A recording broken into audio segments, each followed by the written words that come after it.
terkait 3 tips tadi. Nah, ini kan bagi sebagian merasa ini kayak cukup rumit. Dan kita dihadapkan pada kondisi mentalitas psikologi sebagian dari kita yang termasuk mungkin saya yang merasa bahwa ya rezeki itu sudah diatur, sudah ada jalannya sendiri sehingga berapapun yang kita keluarkan rasa-rasanya tidak masalah karena rezeki kita kan sudah ada juga ini yang lain. Gimana Oke. tuh? Nah, jadi gini, kalau kita hidup cuman mengalir gitu aja, Iya. tanpa perencanaan, ya udah kita begitu aja. Nggak ada hal-hal yang, oh kebetulan dapat ini, kebetulan bisa tercapai ini.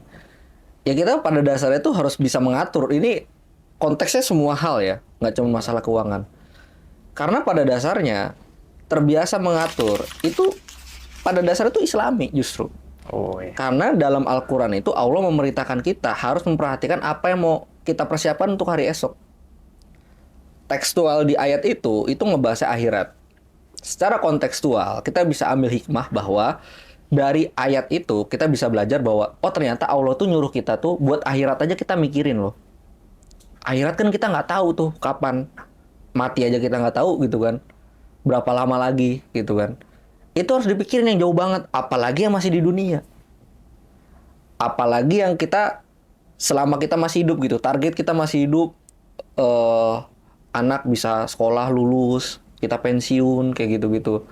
Atau bahkan besok kita mau makan apa. Maksudnya besok kita masih bisa makan apa enggak. Itu harus direncanain. Karena tadi ayatnya seperti itu. Kita diperintahkan untuk memperhatikan hari esok. Yang kedua, kalau misalkan dibilang, ya udahlah rezeki udah ada yang ngatur. Lah, Rasul aja ngatur gitu. Rasul tuh ngatur. Nggak ada tuh Rasul. Udah besok kalau ada makan ya udah, kalau nggak ada ya udah gitu. Di hadis itu disebutin, ini hadisnya sahih.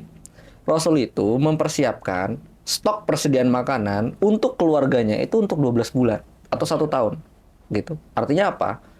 Dalam kondisi-kondisi tertentu, kalau misalkan kita nggak tahu ke depan kayak gimana gitu ya, ya itu masih ada yang bisa dimakan. Ya memang kondisinya konteks zaman dulu itu barang itu lebih apa ya, dalam tanda kutip lebih berharga daripada uang, karena uang lebih terbatas jumlahnya kalau dulu gitu kan. Jadi Rasul aja mempersiapkan kalau misalkan sewaktu-waktu terjadi apa-apa, keluarganya masih survival gitu ya. Nggak sampai minta-minta segala macam karena ada stok makanan.